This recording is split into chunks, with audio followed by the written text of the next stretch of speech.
तो मुख्यमंत्री मनोहर लाल ने आज बजट पेश किया है सदन के भीतर। 1,77,255 करोड़ का बजट, जिसका ब्यौरा वो दे रहे थे सदन के भीतर। हालांकि जैसे ही खत्म किया, भूपेंद्र हुड्डा कह रहे हैं कि यह बजट नहीं है, यह केवल भाषणबाजी है। इस पर भी हम बातचीत करेंगे डिबेट के दरमियान। पिछले साल 1,53,384 का बजट आया था। कृषि के लिए बजट में 5,988.70 करोड़ रुपए का प्रावधान रखा गया है। एजुकेशनल सेक्टर को 20,250 से ज्यादा का बजट, महिला एवं बाल विकास के लिए 2017.24 करोड़ आवंटित किए गए हैं।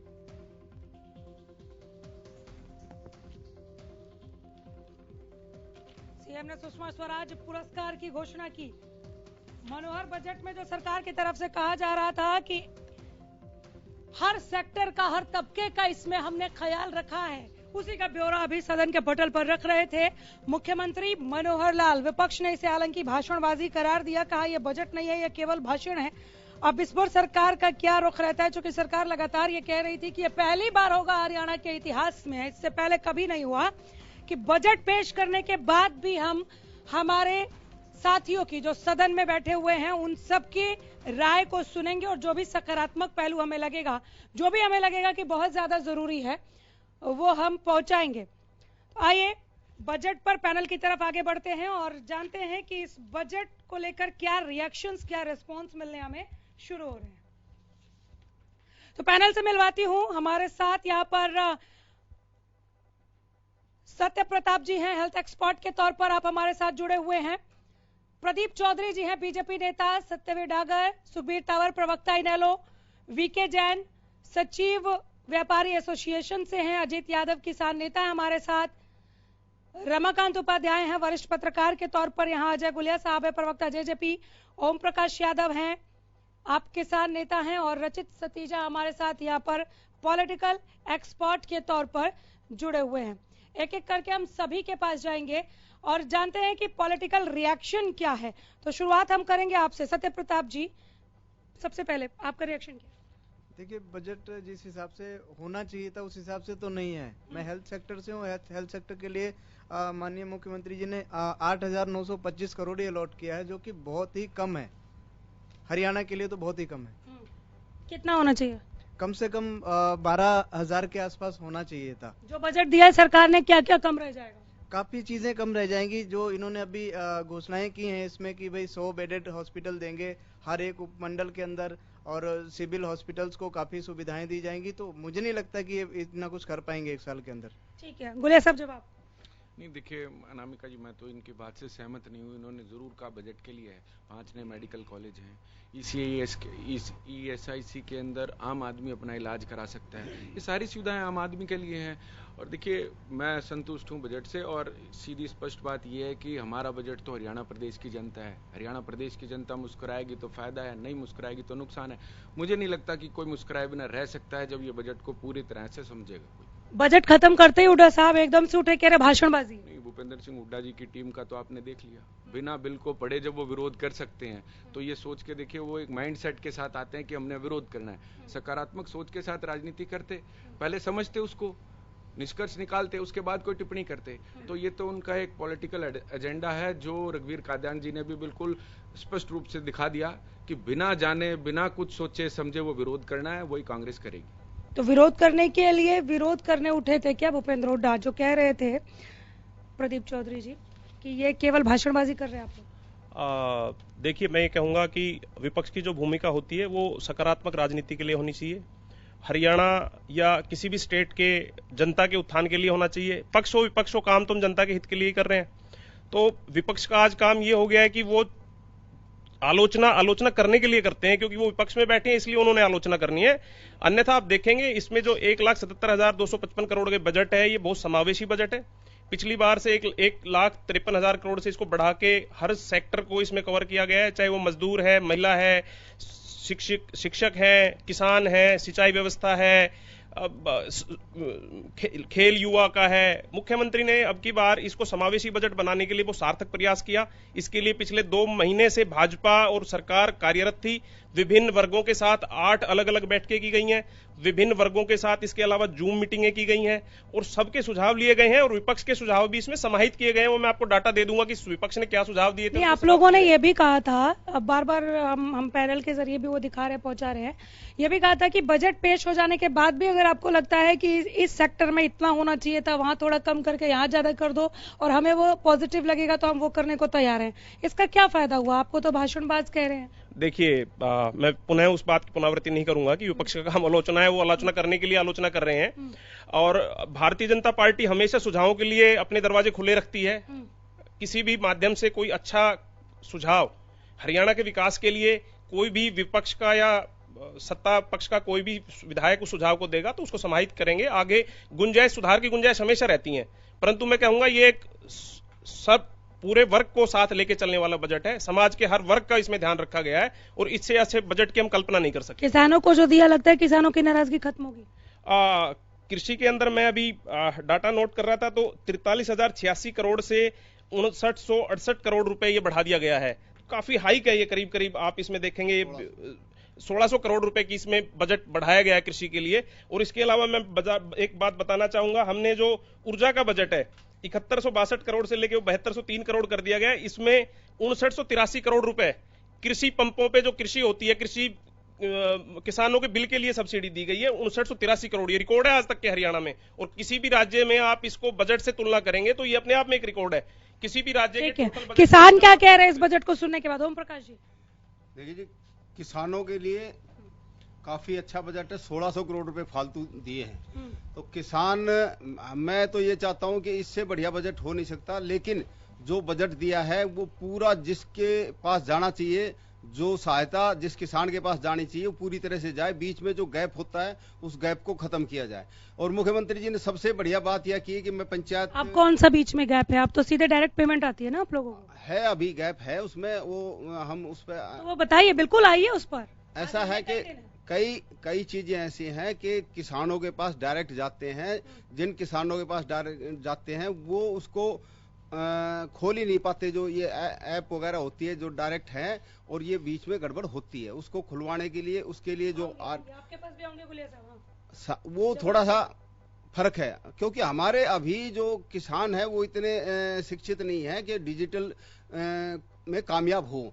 आहिस्ता आहिस्ता न्यू जनरेशन आ रही है, वो डिजिटल में कामयाब होंगे और जो योजनाएं हैं वो बहुत बढ़िया, भविष्य के लिए बहुत बढ़िया है। तो आहिस्ता आहिस्ता ये एकदम सारी चीज खुश हैं बजट से? बहुत बढ़िया बजट है। और मुख्यमंत्री जी ने सबसे बड़ी बात ये की है कि भाई मैंने पहले भी राय ली है, आगे भी राय ली है। पंचायत का ये काम होता है, जो 5 आदमियों से पूछ के काम किया जाए वो बहुत बढ़िया होता है। कुछ और कर सकते थे इसमें? देखो, करने को अभी कोविड से गुजरे हैं, हर आदमी पे, हर सरकार पे, हर एक पे भार आया है। तो अब अभी इससे ज्यादा नेक्स्ट ईयर होगा जब काम सारे स्मूथली चलेंगे, तभी तो कुछ कर सकेंगे। ये बजट तो हरियाणा सरकार का ये आवागमन है, कुछ आएगा तब जाएगा। अजीत यादव जी, आप भी किसान नेता है, इत्तेफाक रखते हैं आप इनसे? बिल्कुल इत्तेफाक रखते हैं। जो माननीय मुख्यमंत्री जी ने किसानों के लिए बजट की घोषणा की है ये सराहनीय है और उम्मीद ये है कि ये काम सारे धरातल पर होंगे ताकि इससे डायरेक्ट किसानों को फायदा पहुंचे। एमएसपी को लेकर जो नाराजगी थी वो यहाँ पे पाट दी सरकार ने। एमएसपी के लिए हरियाणा प्रदेश तो ऐसा जो ऑलरेडी एमएसपी से ज्यादा ही फसल का दाम यहाँ मिलता है, बशर्ते कि जो पड़ोस के राज्य हैं उनकी फसलों को रोक दे दे, तो हरियाणा राज्य में ऐसी कोई दिक्कत नहीं है किसानों को। बजट से पहले जब तैयारियां हो रही थी सरकार की तरफ से तो लगातार कई किसान संगठन ये बोल रहे थे कि चाहे ये उसमें कुछ भी दे दे, लेकिन मुआवजे को लेकर उनकी नाराजगी दिख रही थी। जो मुकदमे हुए थे किसान आंदोलन के दरमियान वो वापस न लेने को लेकर नाराजगी थी। 2 टूक आप लोग अभी तक ये कहा करते थे, हो सकता है गुट अलग हो, क्योंकि धड़ेबाजी हमने इस आंदोलन के तहत भी और आंदोलन के बाद भी देखी है। वो ये कह रहे थे जब तक वो वापस नहीं हो जाते सारे मुकदमे, हमें बजट से कोई आस नहीं है। आज आप लोग गदगद नजर आ रहे हैं, धड़ेबाजी का असर है क्या? देखो जी, कुछ आदमी निजी स्वार्थ के लिए कुछ भी बयान दे सकते हैं, भाषणबाजी कर सकते हैं। जो किसान आंदोलन था उसमें भी कुछ निजी स्वार्थी लोग जरूर थे, जिससे वो सारा ये जो हुआ था इसी कारण हुआ था, आपसी गुटबाजी कारण। अदरवाइज तो दक्षिण हरियाणा की अगर बात हम देखें तो दक्षिण हरियाणा में ना तो कोई आंदोलन हुआ और ना ही किसान नाराज थे। जब एमएसपी की बात हो चाहे कृषि कानून की बात हो, दक्षिण हरियाणा के किसान कोई नाराजगी नहीं थी इन लोगों में। और मैं ये कह रहा हूं कि जो एमएसपी यहाँ पे मिल रहा है, अगर पड़ोसी राज्यों की फसल का आगमन रोक दिया जाए तो यहाँ के किसान, पिछली बार के मुकाबले 1600 करोड़ का ज्यादा प्रावधान है कृषि सेक्टर के लिए, आप लोगों के लिए। इसमें बहुत कुछ ऐसा हो जाएगा जिससे खुशहाली देखेंगे आप किसानी में। इससे काफी कुछ हो सकता है, बशर्ते की सारी चीजें धरातल पर हो जाए। बशर्ते क्यों लगाना पड़ बशर्ते ही लगाना पड़ रहा है। जैसे ओम प्रकाश जी ने भी बात की, हमारे किसान नेता हैं, कि किसान हमारे इतने जागरूक नहीं है। हर एक गांव में सीएससी खुली हुई है, लेकिन वहाँ हर एक सीएससी पे प्रावधान ऐसा नहीं है कि वो कोई भी डॉक्यूमेंट्स अपलोड कर सकें। उनको ब्लॉक स्तर पे या जिले के स्तर तक जाना पड़ता है, जिससे किसान परेशान हो जाते हैं। वो सारी सुविधाएं अगर ग्राम लेवल पे कर दिया जाए तो इसमें कोई किसी प्रकार की बाधा नहीं होगी और किसान खुश नजर आएंगे। ठीक है, रचित सतीजा भी हमारे साथ है, पॉलिटिकल एक्सपर्ट। रचित साहब, आपको क्या लगता है कोरोना काल के बाद सुस्त अर्थव्यवस्था को गति देने के लिए, रफ्तार देने के लिए यह बजट कामयाब है? 100% इंक्लूसिव बजट है। हर एक सेक्टर का ध्यान रखा गया है। और नटशल में मैं जो मेरे सीनियर्स मेरे आसपास बैठे हैं, मैं उनकी बात से इत्तेफाक रखता हूँ। एलोकेशन एक चीज है, आप एलोकेट करते हैं, एक सर्टेन अमाउंट पकड़ते हैं, भाषण देते हैं और उसको एलोकेट कर देते हैं कि ये जी 1 रुपया है, ये इस सेक्टर के लिए है, ये सर्टेन अमाउंट है, ये इस सेक्टर के लिए। बजट एलोकेट करना और उसको धरातल पर लागू करना, ये दोनों अपने आप में अलग चीजें हैं। They are different prospects. तो उसके अंदर अब जो कंक्लूजन है सारी बात का, वो ये है कि एलोकेशन के हिसाब से सेक्टर वाइज प्रोबेबली अगर ये जो अमाउंट है ये एलोकेट हो जाता है और धरातल पर लागू हो जाता है, तो मेरी समझ में अब तक सूबे के इतिहास में this can be the best budget, balanced budget. Yes, balanced. ठीक है। एमएसपी, सरसों की एमएसपी 5200 रुपए थी और आज सरसों की एमएसपी से ज्यादा मार्केट में 6200 रुपए में गीली सरसों, जो नमी की सरसों, वो बिक रही है। तो एमएसपी का यहाँ पे अभी एक ही फसल आई है सरसों की, बाजार में दूसरी फसल अभी गेहूं की आएगी, जौ की आएगी, वो अभी चने की वो आई नहीं है, लेकिन एमएसपी से ज्यादा बिक रही है हमारी सरसों। और ये जो नमी की सरसों है उसका रेट काट के लेते थे, अब के बगैर रेट काटे सरसों अच्छे रेट में बिक रही है। किसानों के मुखारबिन से ऐसी बातें सुन के प्रदीप जी आप लोग तो गदगद हो गए होंगे कि एक ही तबका ऐसा था जो बहुत ज्यादा नाराज चल रहा था। अजीत भाई साहब बैठे हैं यहाँ पे, हमारे वरिष्ठ हैं, सरपंच साहब भी हमारे वरिष्ठ हैं।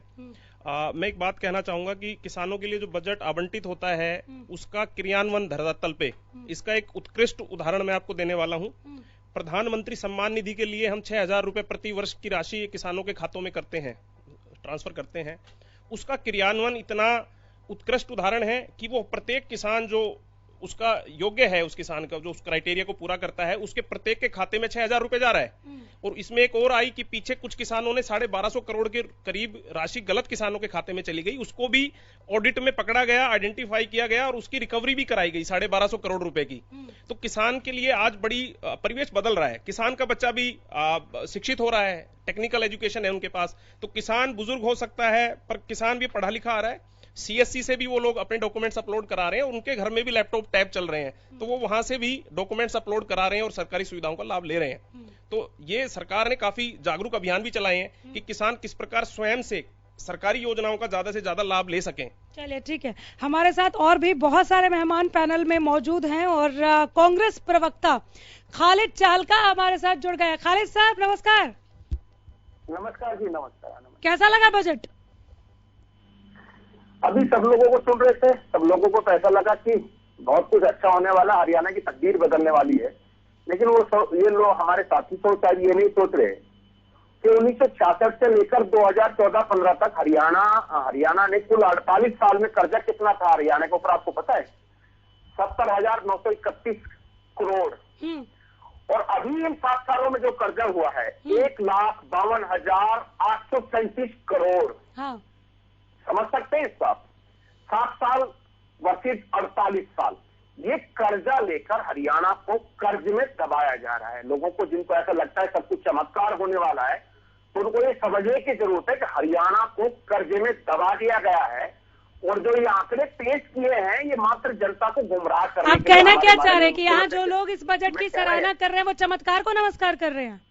मैं ये कह रहा हूँ कि वो आंकड़ों को नमस्कार कर रहे हैं धरातल पे। वो अपने लफ्जों में ही बार बार कह रहे हैं, अपने लफ्जों में कह रहे हैं कि धरातल पे होना चाहिए। जब पिछले 7 सालों में धरातल पे नहीं हुआ तो 1 साल में आपको क्या लगता है कि 1 साल में सब कुछ दुनिया पलट जाएगी? आपको समझना चाहिए कि जो सरकार गठबंधन की सरकार है वो बेशक आज गठबंधन धर्म निभा रहे हैं, लेकिन उनके नेता बार बार ये कहते रहे कि हरियाणा में काम नहीं हुआ। जैसे तलाव जी का बीच में बयान आया और जेजेपी से जुड़े नेताओं को बयान आए कि हरियाणा में काम नहीं हुआ है। और आपको याद रखना चाहिए, सब लोगों को एक ये समझ लीजिए, हरियाणा के लोगों की तरफ से नहीं बल्कि जेजेपी की तरफ से एक भविष्यवाणी, एक इंडिकेशन है कि सरकार हरियाणा में 1 साल पहले गिरेगी। ये जो लोग आज हरियाणा में जो उनके साथ सरकार चला रहे हैं, सरकार की मुखालफत खुले रूप से करेंगे।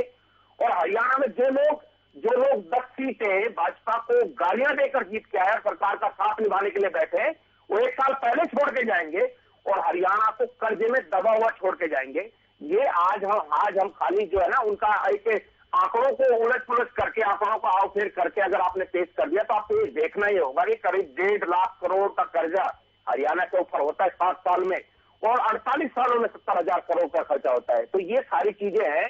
अगर इस प्रदेश का किसान संतुष्ट हो गया, इस प्रदेश का बेरोजगार संतुष्ट हो गया, इस प्रदेश के कर्मचारी संतुष्ट हो गए और इस प्रदेश का व्यापारी वर्ग संतुष्ट हो गया, तो हम समझे कि हरियाणा में कुछ हुआ है।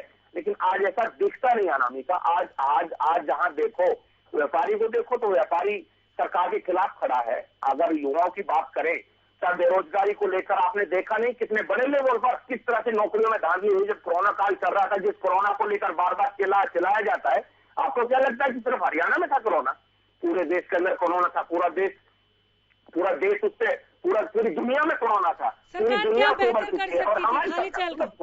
क्या बेहतर कर सकती थी? हाँ, मैं आपको बता दूं, देखो हमको क्या चाहिए था, आप क्या करने वाले हैं? आप पेंशन को लेकर, जो पेंशन एक वृद्ध के लिए एक सहारा बन गई है, क्या करना चाहते हैं? जो 5100 रुपए देने की आप बात करते थे, 5100 रुपए पेंशन एक मुश्त में देने की बात करते थे, आप उसको किस्तों में 200 रुपए करके देने, आपने क्यों नहीं 5100 क्यों नहीं दी? ऊपर से आपने कर क्या दिया है कि आप उनकी पेंशन काटने वाले हैं, उनकी इनकम की आड़ लेकर आप उनकी पेंशन काटने वाले हैं। कानून व्यवस्था का सबको पता है, आपने देख लिया हरियाणा में क्या हो रहा है। उसके अलावा स्वास्थ्य सेवाएं जो कोरोना काल के अंदर बिल्कुल चरमरा गई थी, उनके लिए आपने क्या किया है? आपने घोषणाएं कर दी। आपने सुना होगा कि जब संसद का सत्र चल रहा था तो उसमें हरियाणा की एक मिसाल दी गई है अनामिका, कि हर घर को जो पानी का था उसमें हरियाणा को बताया गया कि हर घर के पानी पहुंच गया है।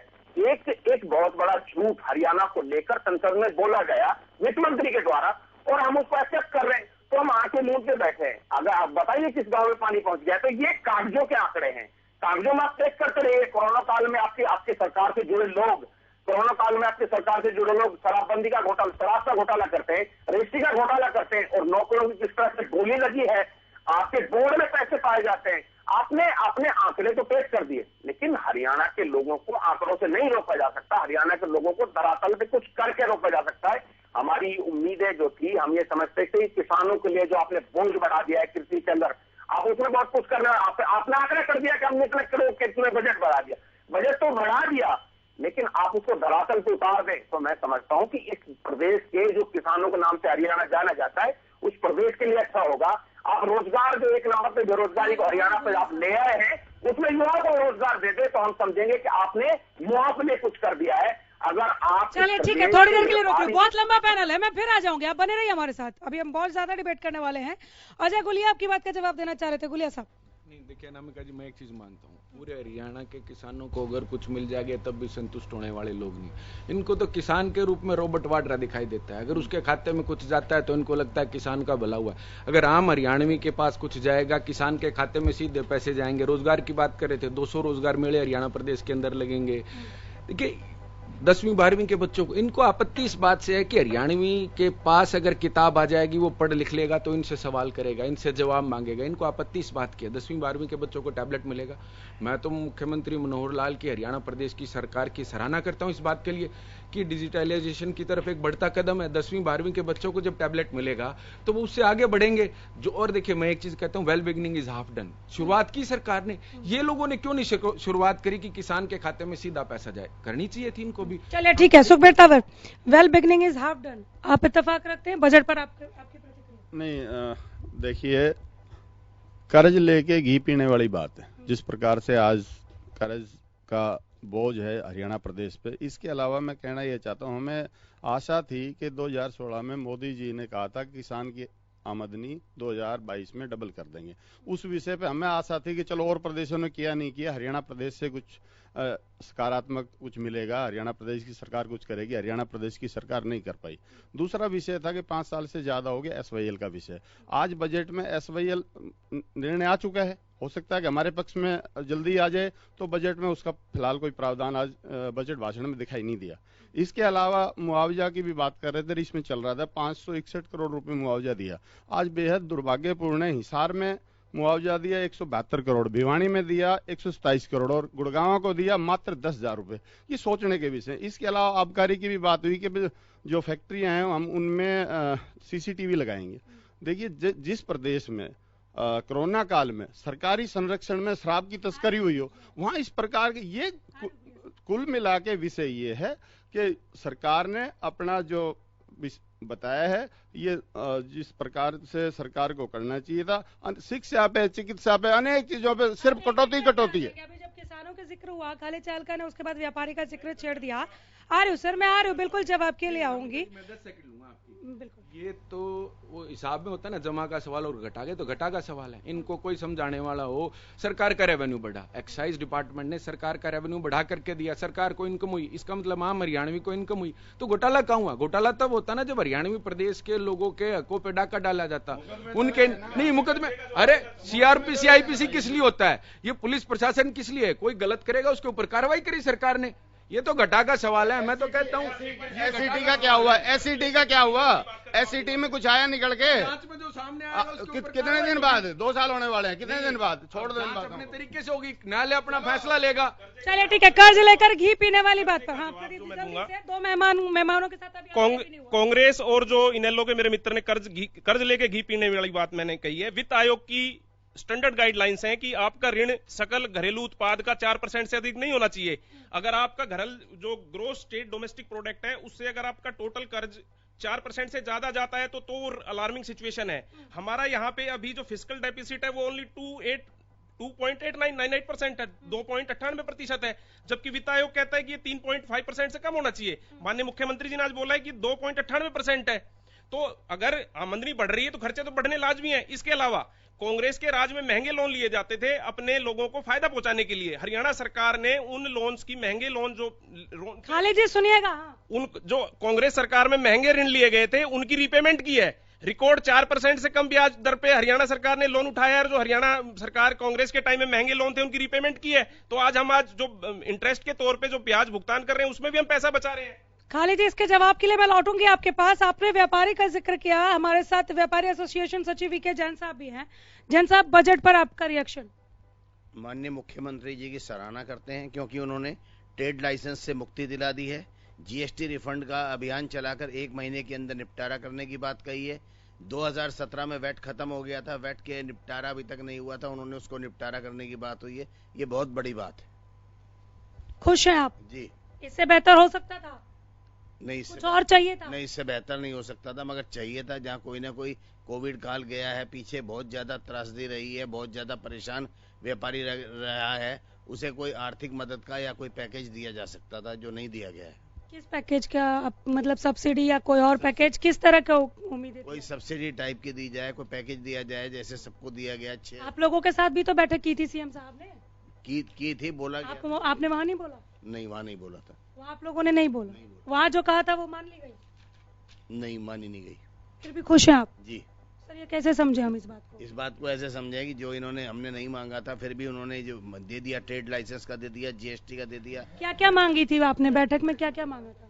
हमने मांगा तो आर्थिक पैकेज था उसके अंदर। ठीक है, आर्थिक पैकेज पर प्रदीप जी और अजय गुले जी मैं आपके पास आऊंगी। रमाकांत उपाध्याय वरिष्ठ पत्रकार के तौर पर हमारे साथ मौजूद हैं। आप इस बजट को किस तरह से देखते हैं? बैलेंस्ड बजट या बहुत कुछ हो सकता था और भी? एक्चुअल में अगर देखा जाए तो ये बैलेंस बजट है। जिस प्रकार से ये लोग चर्चा कर रहे हैं कि आज इसमें किसानों को 1600 करोड़ रुपए का और बढ़ोतरी करके दे दिया है, तो 1600 करोड़ से काम चलने वाला है नहीं। इसमें बहुत चीजों की आवश्यकता है। दूसरा, इन्होंने 136 जो सैनिकों अर्धसैनिकों की जो बात की है, परंतु आप उनको पैसा दे रहे हैं पर उनकी कटौती भी तो कर रहे हो। आप हर महीने उनके तनख्वाह से जो पैसा काट रहे हैं वो क्यों काटा जा रहा है? कोविड काल खत्म हो चुका है, उस चीज पे इनको विराम लेना चाहिए। और मैं अकेले इसी की बात नहीं, मैं सेंट्रलाइज भी बात करूं तो वहां भी उनके साथ में कटौती हो रही है। इस पर सरकार को सोचने की आवश्यकता है।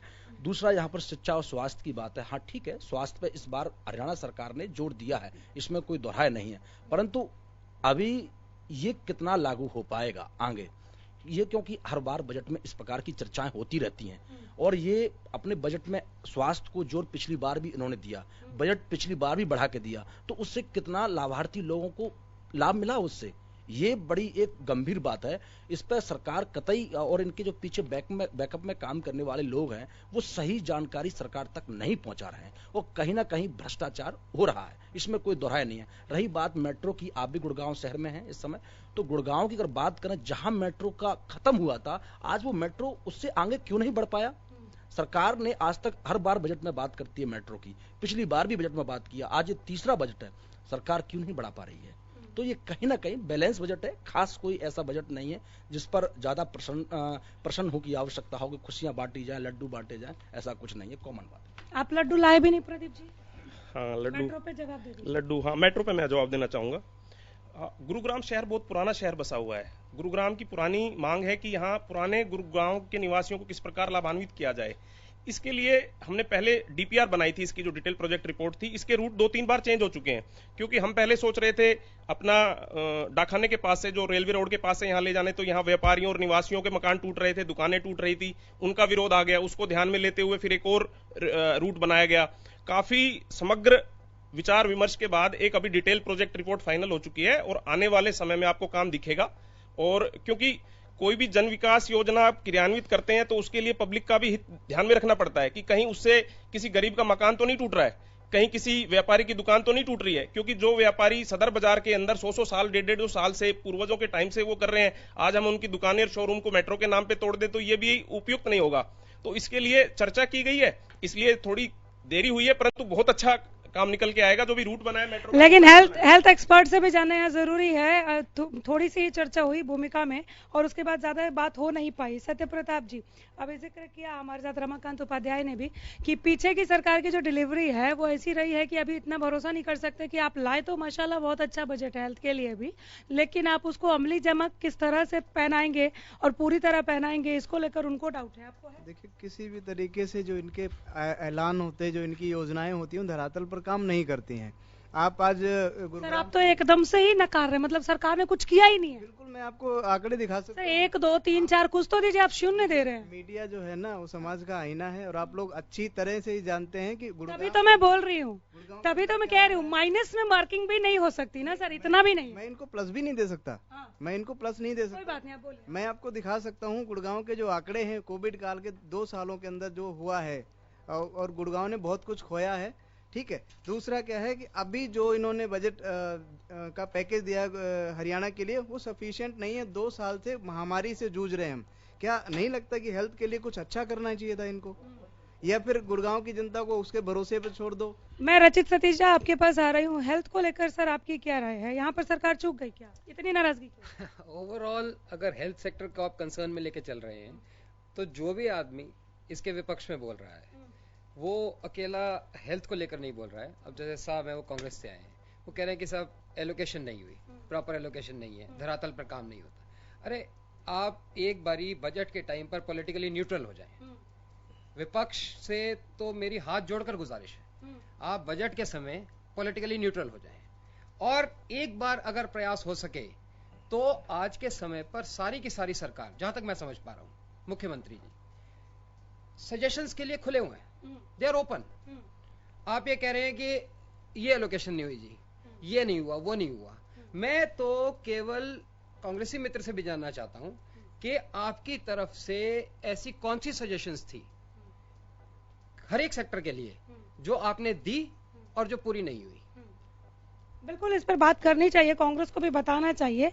और ये कहना कि एकदम पॉलिटिकली न्यूट्रल हो जाए कांग्रेस के लिए, मुझे लगता है खालिद जी थोड़ा सा मुश्किल हो जाएगा, और अपनी भूमिका में विपक्ष को रहना भी चाहिए।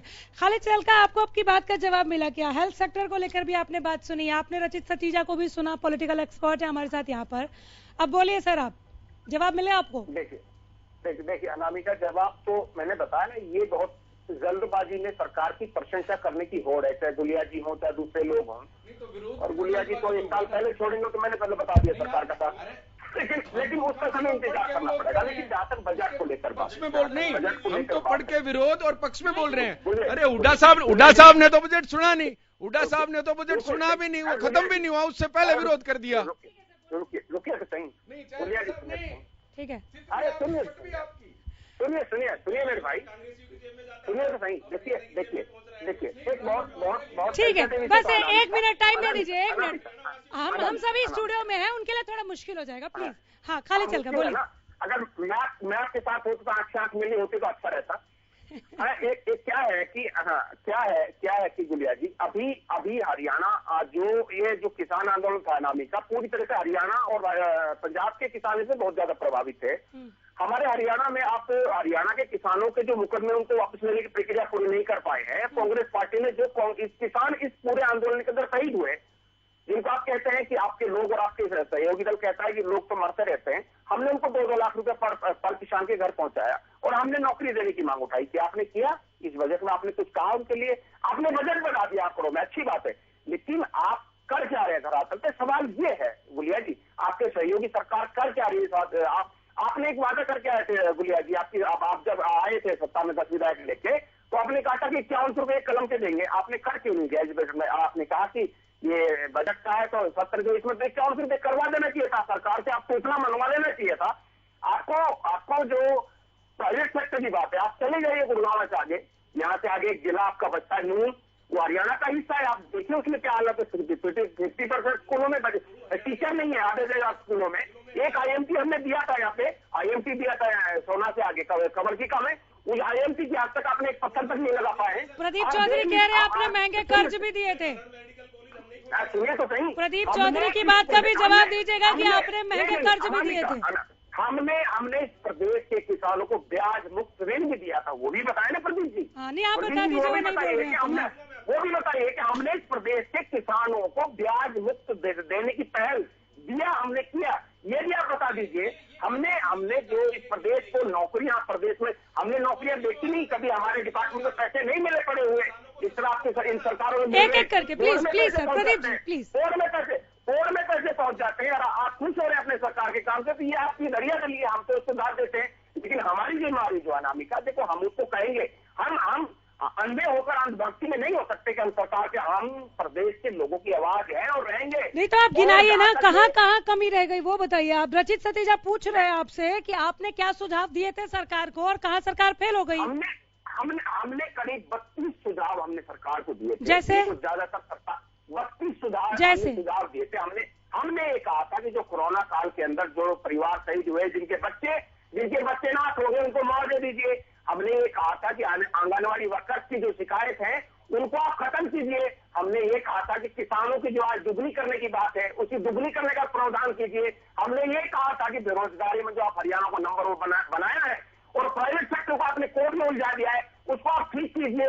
हमने ये भी कहा था कि ये हालांकि बजट से जुड़ा मुद्दा नहीं, हमने ये भी कहा था कि पूरे प्रदेश को जो आपने प्रतिनिधित्व विहीन कर दिया है, पंचायत के प्रतिनिधियों को खत्म कर दिया है, उसका पूरी हमने लगभग 32 सुझाव ऐसे दिए थे अनामिका। लेकिन सरकार के सहयोगी दल, हमारे जेजेपी के नेता, वो एक उनको ऐसा लगता है कि सरकार जब तक है सर किसी की सुनने की आवश्यकता नहीं है, प्रदेश के लोगों की नहीं सुननी है, प्रदेश में बैठे विपक्ष की नहीं सुननी है, तो अपनी मनमानी करने के सुने। मनमानी का समय ज्यादा नहीं रहता अनामिका जी, मनमानी का समय ज्यादा नहीं रहता। नहीं, चलिए ठीक है, सीमित दायरे तक रहता है। ठीक है। अजय गोलिया जी, सुझाव लिया आप लोगों ने लेकिन अमल नहीं फरमाया। नहीं देखिए, तो कुछ भी कहेंगे, मैंने कहा तो मैंने 32 में से एक भी नहीं माना। नहीं अनामिका जी, देखिए मैं एक चीज का जवाब दूं। इन्होंने 5100 रुपए पेंशन की बात करी। देखिए कक्षा में छात्र अच्छा कौन होता है? जो 80% 90% नंबर लाता है वो भी अच्छा छात्र होता है। आपके टीवी चैनल पे पूरी जिम्मेदारी के साथ एक बात कहते हैं, जो वादे करके आए थे लगभग वादे पूरे होंगे तभी लोगों के बीच में वोट मांगने जाएंगे। 5100 रुपए की कई थी। देखिए साझा सरकार है, जब चुनाव में जाएंगे लगभग 5100 रुपए हरियाणा प्रदेश के लोगों को पेंशन मिलेगी, तभी चुनाव में वोट मांगने जाएंगे। ये सारी चीजें इन्होंने क्यों नहीं कर दी? देखिए आप कंपेयर कैसे करेंगे अनामिका जी? मैं और आप कोई परीक्षा दें, ये कैसे पता लगे किसने ज्यादा, कौन ज्यादा होशियार है? जिसके ज्यादा नंबर आएंगे। इन्होंने 10 साल में पेंशन बढ़ाई 500 रुपए, हमने 700। आप कंपेयर करें ना, कंपैरिजन करें कि किन्होंने कितने समय में कितनी बढ़ाई कितनी नहीं बढ़ाई, तभी तो पता लगेगा कौन उछार। ये लोग तो सिर्फ बातें, ये घटा का सवाल है। ये विधायक दल की बैठक करके दिखा दें, सारे विधायकों को बुला के। खालिद जी, मैं आपकी उत्सुकता देख रही हूँ, लेकिन आपको थोड़ा इंतजार करना पड़ेगा। यहाँ पर बहुत बड़ा पैनल है मेरे पास, थोड़ा इंतजार कीजिए। ये चाहलका जी कह रहे हैं कि किसानों के हितैषी नहीं है।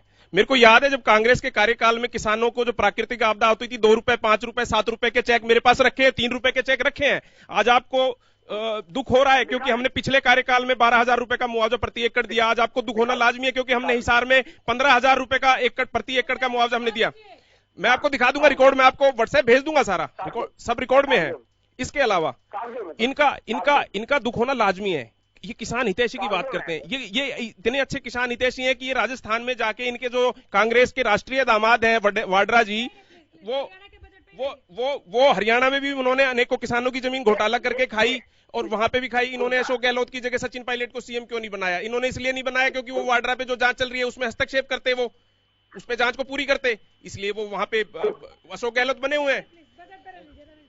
हमारे साथ किसान नेता भी बैठे हुए। खालिद जी, किसानों को लेकर जो भी संशय आपके मन में, जरा किसान नेताओं को भी सुनिए। इसीलिए हमने 2 किसान नेता यहाँ पर बैठा रखे हैं, उनको भी सुनिए जरा, वो कांग्रेस की बात को किस तरह से समझते हैं, बताइए सर। देखिए खुर्शीद जी, आप खालिद जी, आप एक बात बताओ कि जो ये आपके टाइम में आप इतना वो कर रहे हो, किसानों के साथ हमारी औने पौने दामों की जमीन आपने और अरबों रुपए में बेची, जिसके पास हमारे प्रूफ है और सुप्रीम कोर्ट से हमारे हक में फैसला भी आ गया है। मैं आपसे एक छोटा सा सवाल पूछना चाहता हूं, ये चिंतल सोसाइटी जो अभी हुआ है, इसका दोषी किसको मानते हैं आप? मेरा सुन लो, मैं ये मानता हूं कि ये गलत जगह पे आर जोन बनाया गया, ऐसी जमीन में आर जोन बनाया गया जहां पे बिल्डिंग बन ही नहीं सकती थी। ये लोगों के इतने पैसे लगे, इनकी बददुआएं आप लोगों को सोचना। चिंतल सोसाइटी आ रही एक और किसान नेता को सुन लीजिए। नहीं, एक और नहीं, बिल्कुल सर ऐसे थोड़ा था। एक और किसान नेता को सुन लीजिए प्रभु, ठीक है, ये छूट जाएगा। खालिद जी, प्रदीप जी ने एक आपसे क्वेश्चन पूछा, 3 रुपए के चेक और 5 रुपए के चेक है, वो तो नहीं है इनके पास। नहीं, आपने उसका जवाब नहीं दिया,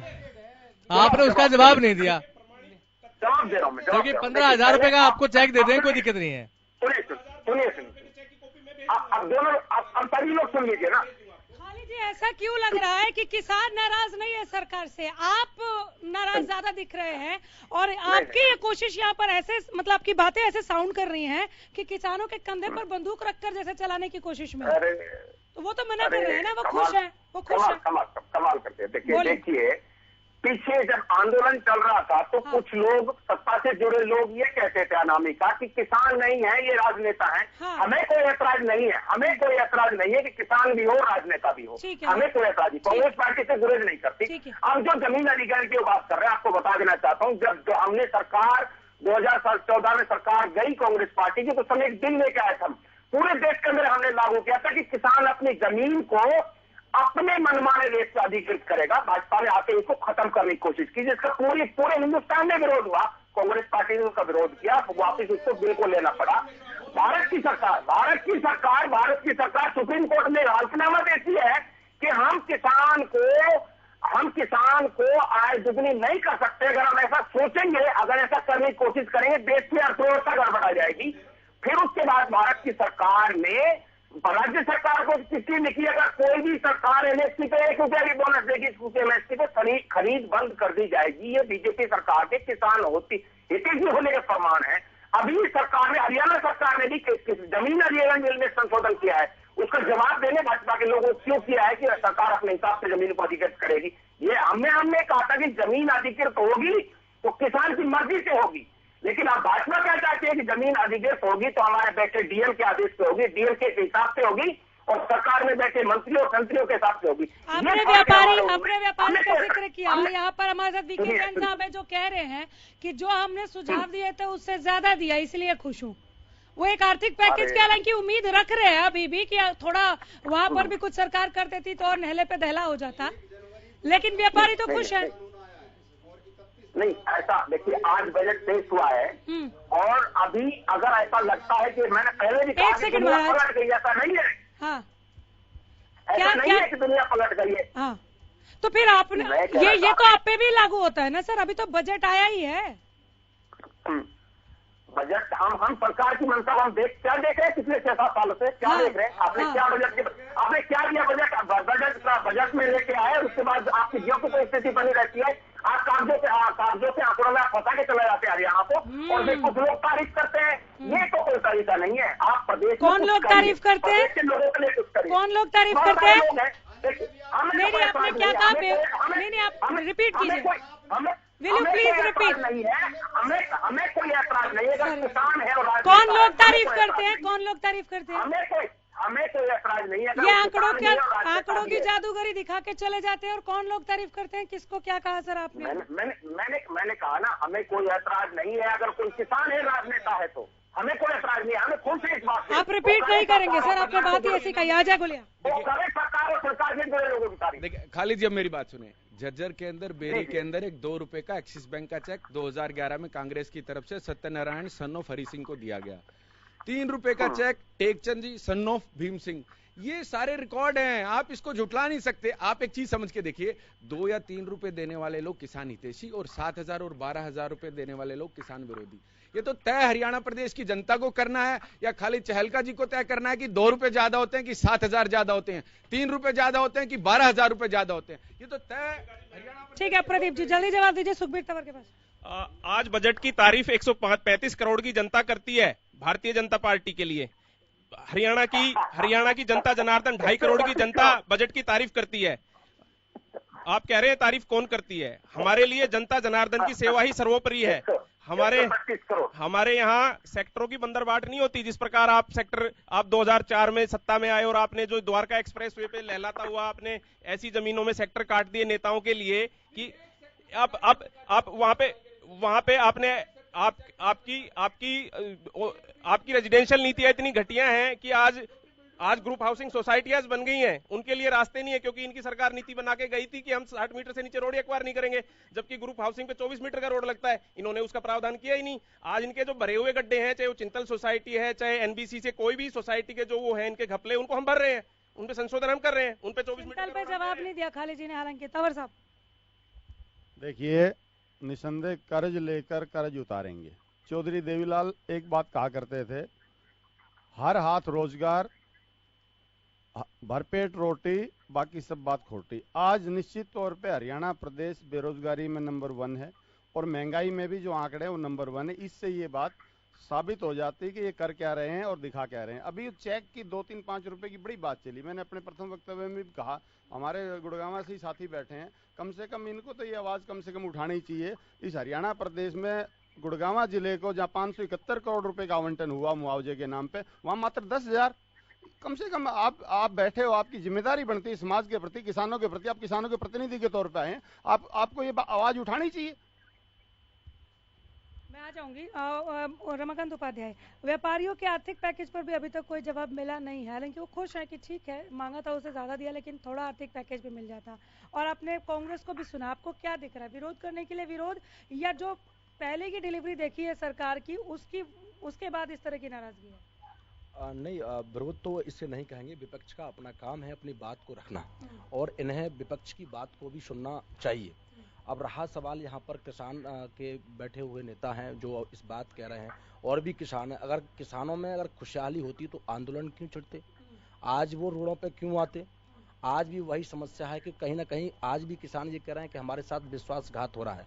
अगर 1600 करोड़ रुपए से अगर काम चल जाता है तो आगामी रिजल्ट क्या रहेंगे भविष्य के, ये भविष्य बताएगा। हालांकि हम तो नहीं इस बात को बोल सकते, परंतु कहीं ना कहीं आज बजट की बात है तो जिस प्रकार से यहाँ पर पैनल में लोग बैठे हुए हैं वो विषय का विषयांतर राजनीति में घुस जाते हैं, तो वो वहां तो ना जाए। आज बजट पे आप बात करो, चेकों की बात में बात करना कि क्या चेक दिया था और क्या नहीं दिया था। आज जो बजट आया है इस पर कितना अच्छा होने वाला है गुरुग्राम शहर के लिए या पर हरियाणा राज्य के लिए, उस पर इन्हें चिंता करनी चाहिए। बीती ताही बिसार दे, आगे की सुधी ले। देखिए अनामिका जी, ये इनके अपनी राय है, ये लोकतंत्र की खूबसूरती है। अगर कोई मेरे खिलाफ खड़ा है तो मैं भी उसके साथ हूँ, क्योंकि लोकतंत्र उसको इस बात की इजाजत देता है मेरी खिलाफत करने की। और सरकार को लोगों की बात सुननी ही चाहिए, क्योंकि सरकार लोगों के हितार्थ काम करने के लिए चुनी जाती है। देखिए मैं एक चीज, हम आज एक ब्रीफ इस पे चर्चा करते हैं। 10वीं 12वीं के छात्रों को टैबलेट, आम आदमी आज अपना ईसीआई के हॉस्पिटल में, ESIC हॉस्पिटल में अपना इलाज करा सकता है। देखिए जहां सिर्फ पैनल के लोग अपना इलाज करा सकते, अच्छी पहल है। अगर कांग्रेस की सरकार भी करती, हम खड़े होकर के इसकी तारीफ करने वाले लोग हैं।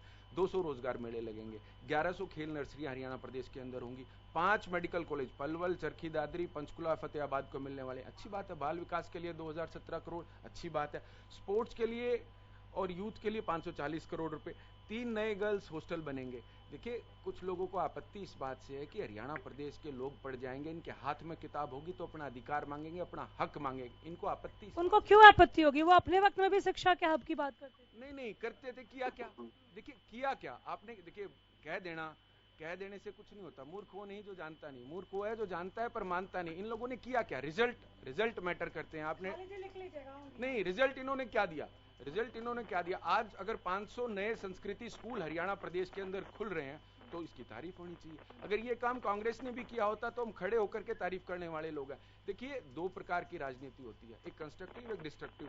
ये लोग तो डिस्ट्रक्टिव किस्म की राजनीति करने वाले लोग हैं। अब किसानों के खाते में सीधे पैसे जा रहे हैं, अरे अच्छी बात है। 75% का जब हरियाणा प्रदेश के लोगों के लिए अधिकार का जब कानून बना, ये लोग उसका विरोध करने वाले लोग थे। कोर्ट ने जब उसके ऊपर कोई अड़चन आई तो ये लोग ताली बजाने वाले लोग। मैं ले लूंगी जवाब। सत्य प्रताप जी से शुरू, आपकी बात रह गई है? हाँ बिल्कुल। एक छोटा सा पॉइंट आप मिस करके भाई साहब, 1671 करोड़ का आवंटन जो है वो स्किल डेवलपमेंट के लिए हुआ है, और वो इतना मेजर फैक्टर है सर।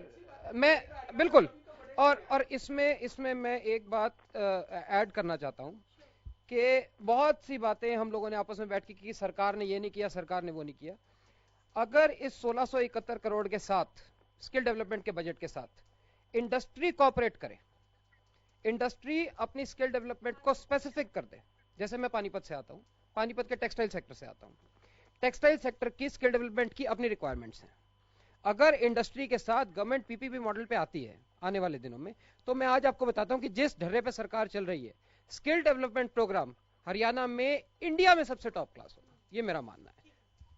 मैं इस बात पे जवाब ले लेती हूँ, लेकिन एक चीज है कि यहाँ पर ये बात नहीं हो रही है कि सरकार ने ये नहीं किया, वो नहीं किया। ये खालिद जी बोल रहे हैं, यहाँ पर ये बात हो रही है कि सरकार ये करेगी तो कैसे करेगी, वो करेगी तो कैसे करेगी। प्रदीप जी जल्दी से जवाब। रचित जी का बात का मैं जवाब देना चाहूंगा कि इसमें इंडस्ट्री को सहयोग करे।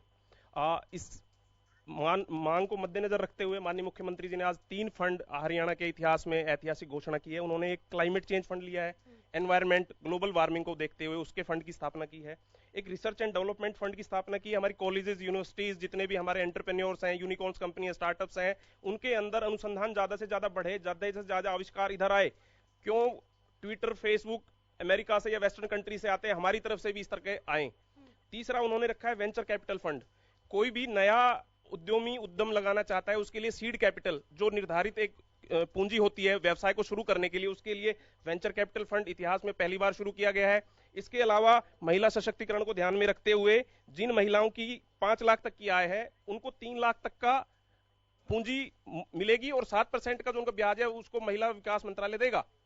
तो इस प्रकार के जो बदलते हुए समय के हिसाब से, बदलते हुए परिवेश के हिसाब से जो हरियाणा की आवश्यकताएं हैं, रोजगार जो युवा शुरू करना चाहते हैं, जो टेक्निकल एजुकेशन लेके अपना बिजनेस शुरू करना चाहते हैं, उनको प्रोत्साहित करें, उनके लिए सीड कैपिटल दें, उनके लिए ऐसा माहौल तैयार करें कि यहाँ पे हरियाणा का युवा खुद का रोजगार, स्वरोजगार शुरू करके दूसरे राज्यों से आए हुए लोगों को रोजगार दे। जी ये नहीं है। हेल्थ के लिए भी मैं उनका सत्यप्रकाश जी का एक जवाब देना चाहूंगा, मेरे से छूट गया। स्वास्थ्य का बजट जो है पिछली बार से 21.65% में उसमें वृद्धि हुई है। 7317 करोड़ से 8985 करोड़ पे हम ले आए हैं। और एक उदाहरण में पिछले साल का कोरोना का देना चाहूंगा। सेक्टर 10 के हॉस्पिटल में मैं गया था पिछली बार कोविड के कार्यकाल में। आपको जान के आश्चर्य होगा कि वहां पे BMW में लोग आके वहां पे इलाज करा रहे हैं, और वो इतने खुश थे, वहां पे मेरे से शेयर कर रहे थे कि हम मेडिसिटी और जितने प्राइवेट हॉस्पिटल से होके आए हैं। और उन्होंने जब वहां पे कहा कि उपलब्धि क्या है? BMW में लोग आए हैं या आपने फैसिलिटी? हमने वहां पे फैसिलिटी ऐसी दी कि वहां पे जो समाज का संभ्रांत वर्ग है, जो वहां पे मेडिकल जो वर्ग संभ्रांत वर्ग है, वो जो प्राइवेट हॉस्पिटल में जाना ही पसंद करता है, जिनकी मानसिकता ये है कि सरकारी हॉस्पिटल में इलाज नहीं होता। आज सरकारी हॉस्पिटल के अंदर जो वैक्सीन प्राइवेट हॉस्पिटलों में बच्चों को 3-3 हजार रुपए की लग रही है, वो वैक्सीन मुफ्त में लग रही है।